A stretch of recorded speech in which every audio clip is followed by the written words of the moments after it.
The silence in Manhattan Presbyterian Hospital's 5IP wing was broken by the sharp click of Italian leather shoes against marble flooring. Marcus Sterling, CEO of Sterling Pharmaceuticals and worth $2.8 billion, pushed his daughter's wheelchair with barely concealed frustration. His Armani suit contrasted sharply with the sterile hospital environment that had become their second home. 8-year-old Emma hadn't spoken since the accident 6 months ago that left her paralyzed from the waist down. The drunk driver who destroyed their family had walked away without a scratch, while Marcus lost his wife Sarah and watched his daughter's legs become lifeless. Marcus had practically bought an entire wing of this hospital, ensuring Emma received what he believed was the best care money could provide.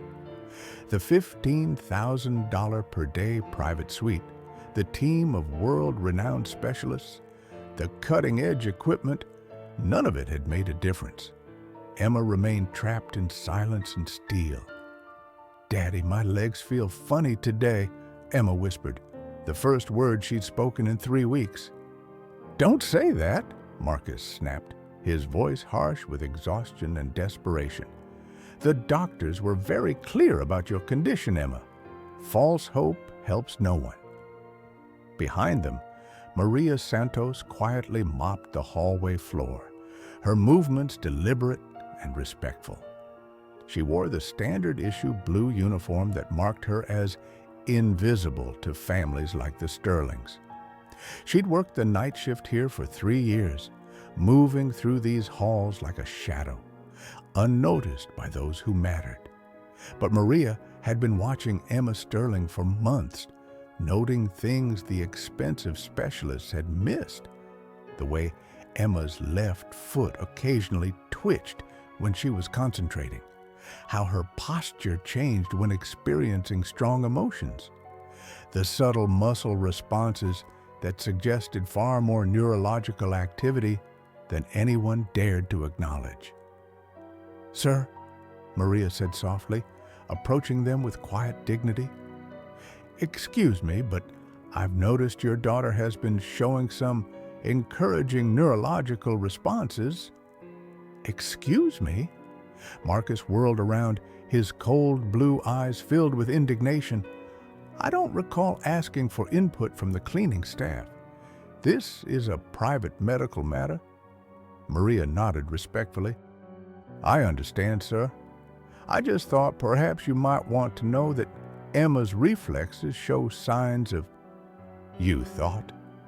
Marcus laughed, a sound devoid of warmth. "I've spent $800,000 on consultations with the world's best neurologists. I've flown in specialists from Johns Hopkins, Mayo Clinic, and Zurich.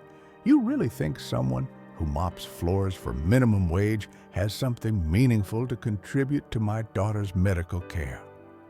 Dr. Patricia Wells, Emma's primary neurologist, emerged from a nearby room and witnessed the exchange. She'd always found Marcus difficult, but this level of cruelty shocked even her. Emma tugged at her father's sleeve. "Daddy, she seems really nice. Maybe she knows something the other doctors don't." "Emma, listen carefully," Marcus said, deliberately loud enough for Maria to hear. "Some people have their place in this world, and others have theirs. It's important you understand the difference between those who are educated and accomplished and those who aren't." Maria continued cleaning, but Dr. Wells caught something in her eyes. Not shame or anger, but a quiet knowing that made her pause. There was something about this janitor that didn't fit the stereotype Marcus had painted. What Marcus Sterling didn't know was that Maria Santos had spent the last 3 years watching, learning, and preparing for a moment exactly like this one. If this story of unexpected heroes and hidden truths is already touching your heart, don't forget to subscribe to the channel, because what Marcus was about to discover would challenge everything he thought he knew about worth and dignity. Marcus Sterling hadn't always been this cold. 2 years earlier, his wife Sarah had died in the same car accident that paralyzed Emma. The collision happened on a rainy Tuesday evening as they returned from Emma's school play. The drunk driver hit their Mercedes, killing Sarah instantly and severely damaging Emma's spinal cord. Since then, Marcus had thrown himself into his pharmaceutical empire with obsessive determination, using wealth and control as shields against unbearable pain. The irony wasn't lost on him that he owned a company developing treatments for spinal cord injuries, yet couldn't help his own daughter. That morning, he sat in his corner office overlooking Central Park, reviewing reports showing his company's latest spinal cord therapy had failed again in Phase 3 trials. Hundreds of millions lost, and still no hope for children like Emma. Meanwhile, 3 floors below, Maria Santos arrived for her 6 a.m. shift. She changed into her uniform, a simple blue dress with maintenance embroidered on the pocket. But if anyone had looked closely at her small employee locker, they might have noticed the medical textbooks in Spanish and Portuguese, and a faded photograph of a much younger Maria in a white coat, standing beside a hospital bed with a Harvard Medical School certificate. Dr. Wells stopped by the nurse's station, still troubled by yesterday's encounter. "Has anyone noticed anything unusual about the night janitor?" she asked Nurse Jenny Martinez. "Maria? She's been here 3 years, keeps to herself, but the patients love her. Why?" "There's something about her. The way she looked at Emma Sterling yesterday, like she was seeing something we missed." Jenny lowered her voice. "I've always wondered about her. Sometimes I catch her reading medical journals in the break room. And when Mrs. Patterson's son had that seizure last month, Maria knew exactly what to do before the doctors arrived. She positioned him perfectly, knew the exact pressure points, even suggested the right medication dosage. That's highly unusual for someone without formal medical training." That evening, as Marcus brought Emma for her routine therapy session, Maria was cleaning the rehabilitation wing. Emma's physical therapist, David Chen, shook his head in frustration. "Mr. Sterling, I'm not seeing the progress we hoped for. Her muscle responses are minimal, and conventional therapy isn't yielding expected results." Marcus's jaw tightened. "Then we find better doctors. I don't care what it costs." "Sometimes the most expensive treatment isn't the most effective," David said carefully. "There are alternative approaches, methods that some might consider unconventional." "I'm not interested in witch doctor nonsense," Marcus replied coldly. "My daughter needs real medicine, not magic crystals or meditation." From across the room, Maria continued her work, but every word reached her trained ears. She'd seen this pattern before. Brilliant, desperate fathers throwing money at problems while missing simple solutions right in front of them. What Marcus didn't know was that Maria Santos wasn't just listening. She was documenting Emma's responses, cataloging signs of neurological recovery that expensive specialists were missing, and preparing for when silence would no longer be an option. But sometimes, fate forces us to confront truths we're trying to avoid, and Marcus Sterling was about to learn that profound knowledge often comes from unexpected sources. The crisis came on a Thursday evening when autumn rain pattered against hospital windows. Emma had been scheduled for another experimental treatment, a $50,000 procedure that promised hope but delivered disappointment like all the others. Without warning, Emma suddenly went into severe respiratory distress. Her breathing became labored, then stopped altogether. Alarms blared through the VIP wing, their piercing sound cutting through the hospital quiet. Dr. Wells was in emergency surgery across town, and the on-call physician was 20 minutes away through Manhattan traffic. 20 minutes that felt like 20 years when your child couldn't breathe. Marcus paced frantically as Emma struggled for air, her small face turning blue. "Do something!" he shouted at the nurses. "I don't care what it costs. Get her breathing." "We're doing everything we can according to protocol, sir," Nurse Martinez replied, but her face showed worry. The standard procedures weren't working, and Emma's oxygen levels continued to plummet. That's when Maria appeared in the doorway, still holding her mop.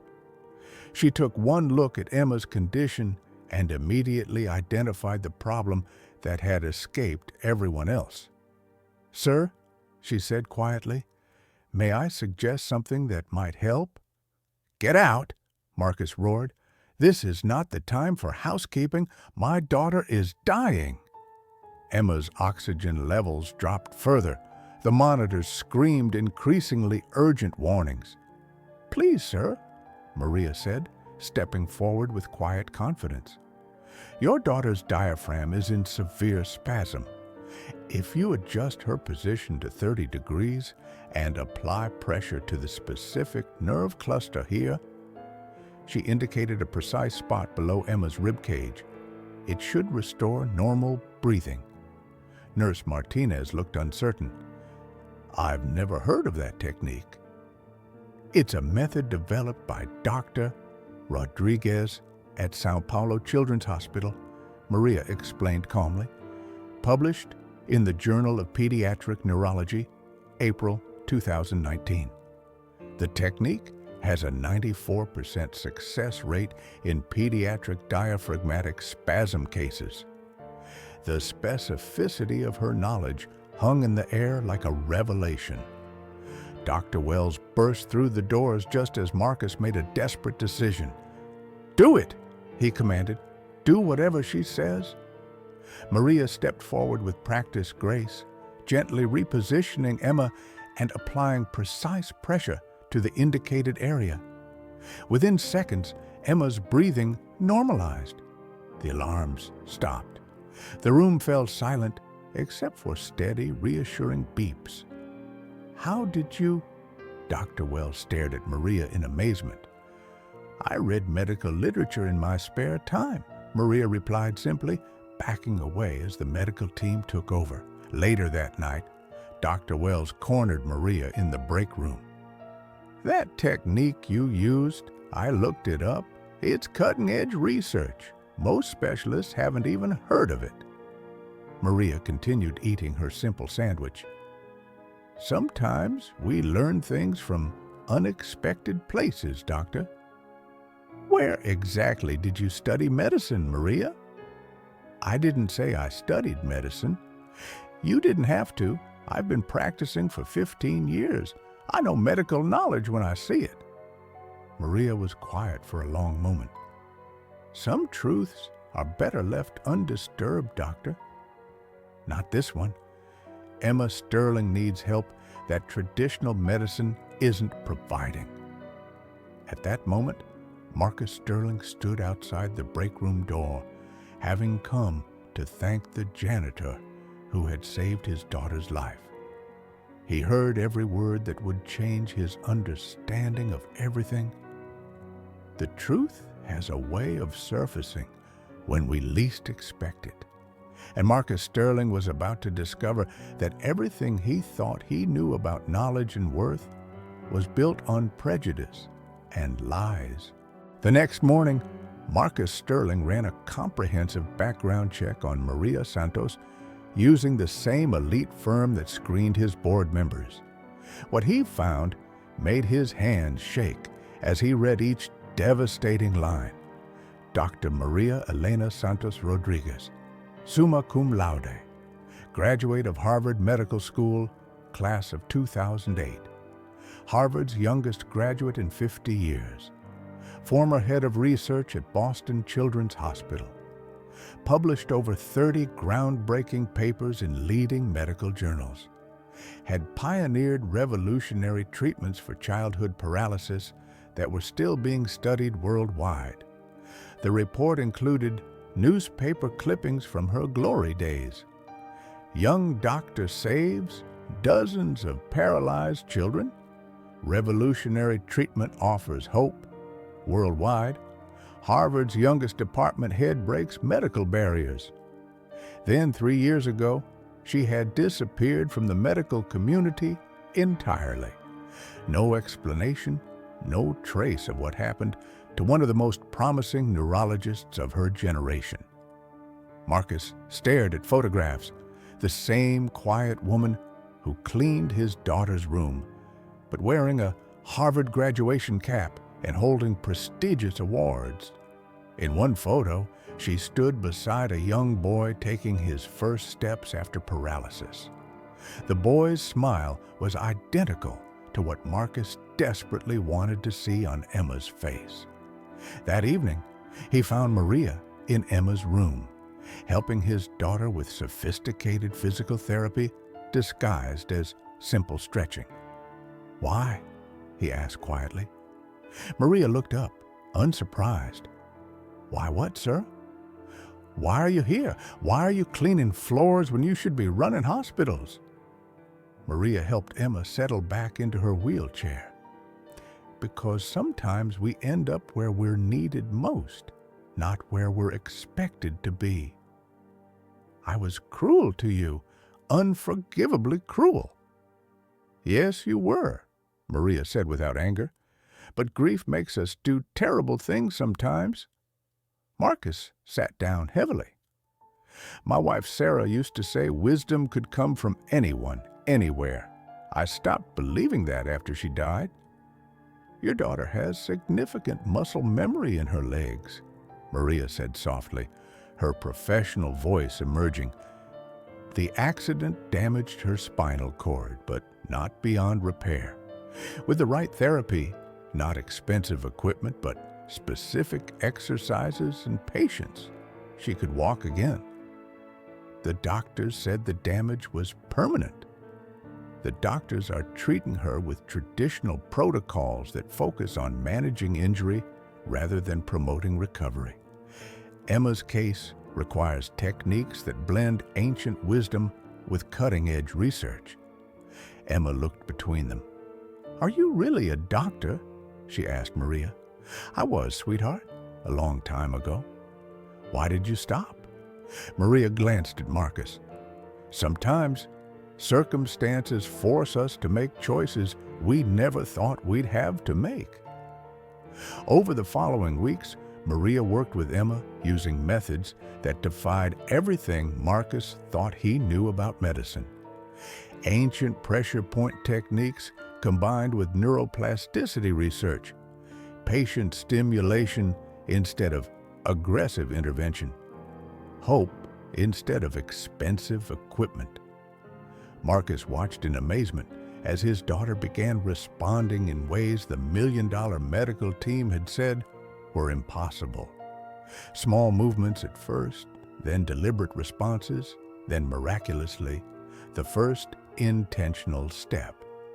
6 months later, Marcus Sterling stood in his daughter's room, tears streaming down his face as Emma took her first independent steps since the accident. Each step was careful, but entirely her own. "Thank you," Marcus whispered to Maria. "Thank you for seeing what we couldn't see." "Thank you for learning to see what was always there," Maria replied. Marcus offered Maria the position of Chief of Pediatric Neurology at Sterling Children's Research Hospital, a new facility dedicated to innovative treatments for childhood paralysis. She accepted, but only on condition that they also fund community clinics where children without resources could receive the same care. Healing shouldn't be a privilege reserved for those who can afford it, she told him simply. As Emma danced around the room, Marcus realized his greatest teacher hadn't been Harvard Business School or corporate success. It had been a quiet woman in a maintenance uniform who showed him that true worth isn't measured by wealth or status, but by our willingness to serve others with dignity and love. The Sterling Foundation's new motto, suggested by Emma herself, was engraved on a plaque in the hospital lobby. Healing has no hierarchy.